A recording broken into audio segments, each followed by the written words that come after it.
Recently, President Biden met with the Pope, and he told him a very beautiful story.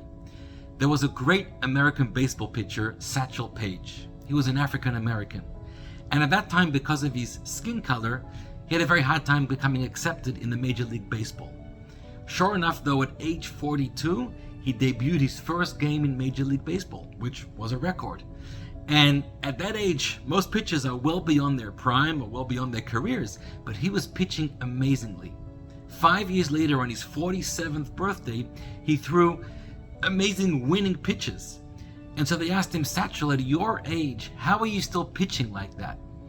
And he answered, that's not how I view age. You know how I view age? If you didn't know how old you are, how old would you be? What a beautiful idea. Our age is not only what our birth certificate or our driver's license, our passport says, but we can be a different age as well. This week's Torah portion is Parshat Massei, a double portion. And the portion of Massei talks about Ele Massei B'nei Yisrael. These are the journeys of the Jewish people coming out of Egypt. Now the question is, there's only one journey coming out of Egypt, taking the step out of the border. The rest of the 41 journeys of the Jewish people were journeys in the desert towards the promised land, the Holy Land of Israel. So why does the Torah say the journeys plural out of Egypt? And the answer is that journeys out of Egypt, there are many of them, because Egypt, metaphorically, represents a space in life where a person, we become trapped. We become content with status quo. We are locked into our comfort zone, and we don't have the ability or the courage or the strength to explore beyond that. There's incredible potential we have if we're willing to step out and expand our horizons and live more and live deeper.